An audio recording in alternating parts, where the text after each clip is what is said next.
지금 이 순간에도 삼성전자, SK하이닉스 주가 화면 켜놓고 손가락만 빨고 있는 분들 분명히 계실 거예요. 살까 말까? 이미 너무 올라버린 거 아닐까? 그러다 또 오르면 어떡하지? 이 불안한 감정 저 잘 압니다. 사상 첫 종가 19만 원 돌파, SK하이닉스도 장중 70만 원을 찍었죠. 숫자만 보면 겁부터 납니다. 근데 지금 기관들은 왜 이 가격에도 목표가를 올리고 있을까요? 단순히 오르니까 따라가는 게 아닙니다. 구조가 바뀌었기 때문이에요. 지금부터 감이 아닌 숫자와 논리로 두 회사의 진짜 미래를 냉정하게 뜯어보겠습니다. 삼성전자가 단 하루 만에 5% 가까이 폭등하며 사상 최초로 종가 10만 원을 돌파했습니다. 장중엔 19,900원까지 찍었고 같은 날 SK하이닉스도 89만 4천 원으로 마감하면서 장중 91만 3천 원을 터치했거든요. 지난 2월 30일 기록한 역대 최고점 90만 1천 원에 아슬아슬하게 근접한 수치였습니다. 여기서 끝이 아닙니다. 코스피 전체도 사상 처음으로 5,600선을 돌파하면서 그야말로 한국 증시 역사를 새로 쓰는 날이었습니다. 근데 이걸 보면서 어떤 생각이 드셨나요? 아, 나만 못 탔네 하는 조바심, 아니면 지금 들어갔다가 고점에 물리면 어떡하지 하는 두려움. 사실 이 두 감정 사이에서 흔들리는 게 지금 대부분 투자자들의 현실이거든요. 중요한 건 숫자가 아닙니다. 왜 기관들이 이 가격에서도 여전히 더 간다고 보는지, 그 구조적인 이유를 이해하는 게 먼저입니다. 세계 반도체 시장이 얼마나 빠르게 커지고 있는지 숫자로 직접 보여드리겠습니다.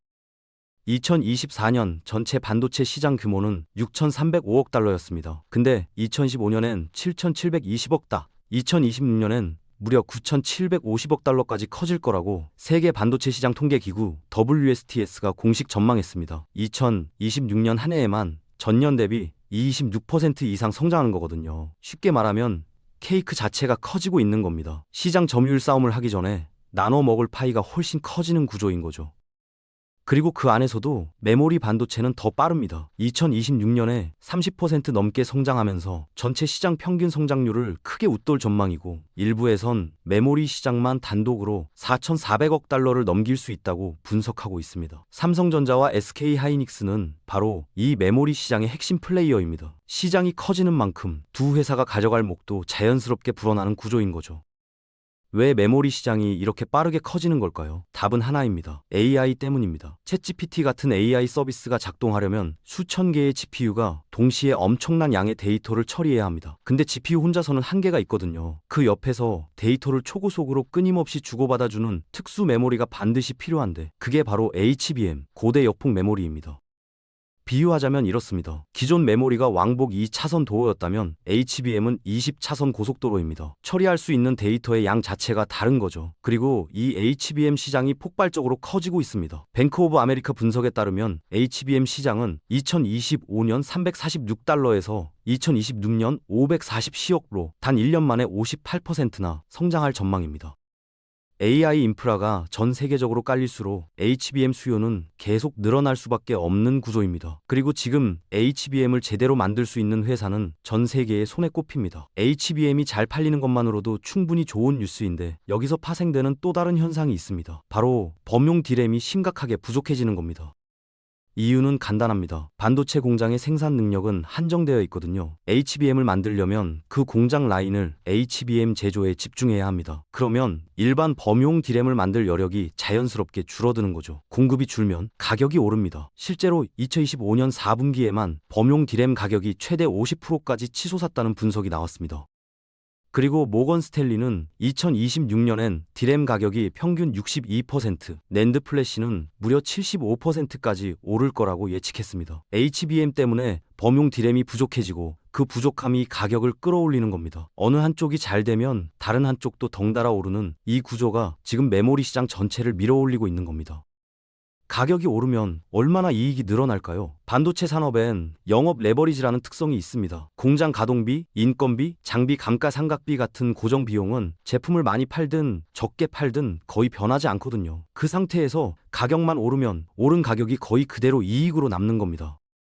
쉽게 예를 들면 이렇습니다. 70원짜리 원가로 100원에 팔던 제품이 130원이 됐다면 이익은 30원에서 60원으로 2배가 되는 거거든요. 가격이 30% 올랐는데 이익은 100% 뛰는 구조입니다. 실제로 SK하이닉스는 2025년 4분기에 매출 32조 8천억 원, 영업 이익률 58%라는 역대급 실적을 기록했습니다.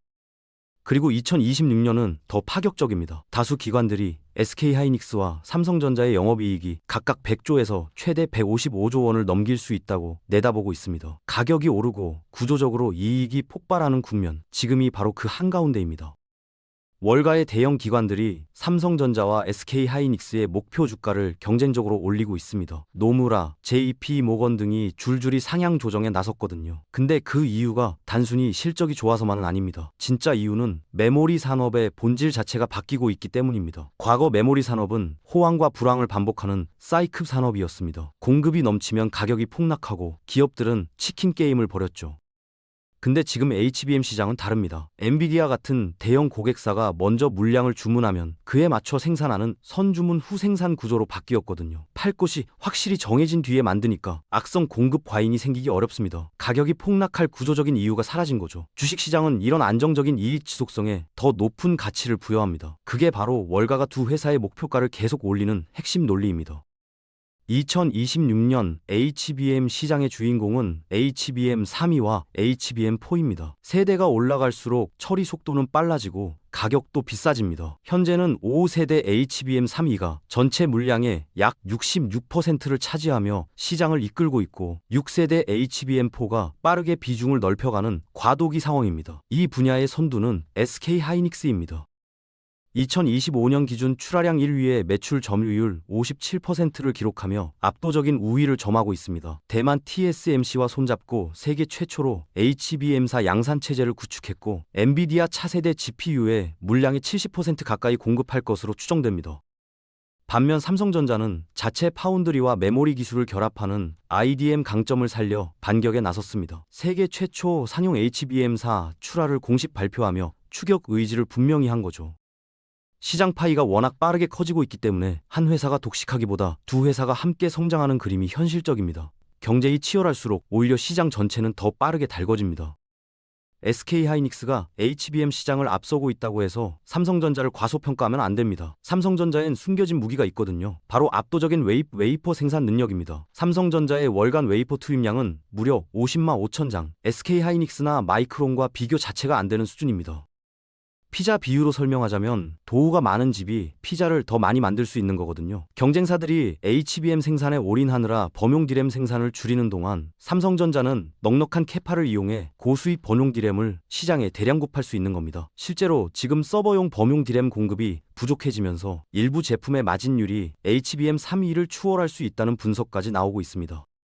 HBM 점유율에서 잠깐 밀리더라도 가격이 폭등한 범용 디램 시장에서 막대한 현금을 벌어들이며 전체 실적을 방어할 수 있는 구조입니다. 이것이 삼성전자의 2026년 영업이익이 폭발할 수밖에 없는 또 다른 이유입니다. 주가가 많이 올랐는데 지금도 싼 걸까요? 숫자로 보면 의외의 결과가 나옵니다.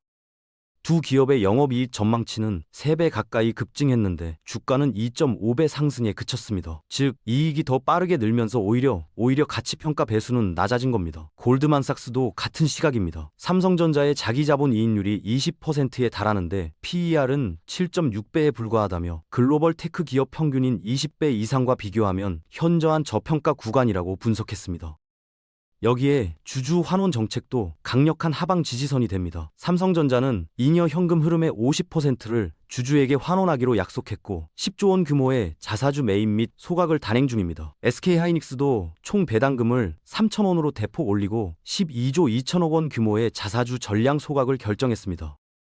주식 수가 줄면 한 주당 가치가 올라갑니다. 주가가 흔들려도 바닥을 단단히 받쳐주는 구조가 만들어지는 거죠. 장밋빛 전망만 보고 투자하면 안 됩니다. 지금 이 시장엔 반드시 알아야 할 리스크가 있습니다. 첫 번째는 가격 조정 가능성입니다. 2026년 이후 전 세계 공급사들이 생산 능력을 일제히 키우면 HBM 가격이 하락 국면에 접어들 수 있습니다. 두 번째는 후발주자의 추격입니다. 마이크론과 중국 반도체 업체들이 이 시장에 공격적으로 들어오면 지금의 과정 구조가 흔들릴 수 있거든요. 세 번째는 지정학적 리스크입니다. 미중 무역 갈등, 대만 문제, 대중 장비 수출 규제 등이 중국에 공장을 둔 두 회사에 직접적인 타격을 줄 수 있습니다. 네 번째가 가장 무섭습니다. 현재 두 종목에 빚을 내어 투자한 신용 잔고가 합산 3조 6천억 원으로 사상 최대치입니다. 주가가 조금만 흔들려도 강제 반대 매매가 쏟아지면서 하락이 하락을 부르는 폭락 가속 시나리오가 펼쳐질 수 있습니다. 좋은 소식만 보지 마세요. 리스크를 알아야 진짜 투자입니다. 지금까지 삼성전자와 SK하이닉스의 상승 이유, 구조적 변화, 그리고 리스크까지 전부 살펴봤습니다. 이제 가장 중요한 질문이 남았습니다. 그래서 나는 어떻게 해야 하나? 먼저 스스로에게 물어보세요. 반도체 산업을 언젠가 꺾이는 사이클 산업으로 보나요? 아니면 AI로 인한 구조적 성장 산업으로 보나요? 이 관점 하나가 모든 판단의 출발점입니다. 사이클로 본다면 지금은 실적 고점이니 신규 매수는 피해야 합니다. 구조적 성장으로 본다면 단기 변동성에 대비해 반드시 분할 매수로 접근해야 하고요. 이미 보유 중인 분들도 마찬가지입니다. 3년에서 5년을 바라보는 장기 투자자라면 흔들릴 필요가 없습니다. 하지만 단기 차익을 노린다면 과열 구간에서의 적절한 익절은 선택이 아니라 전략입니다. 남들 말에 흔들리는 투기를 멈추고 본인만의 명확한 기준을 세우는 것, 그게 진짜 투자입니다. 여기까지 오늘 준비한 영상은 끝났습니다. 다음 시간에 다른 영상으로 찾아뵙도록 하겠습니다. 감사합니다.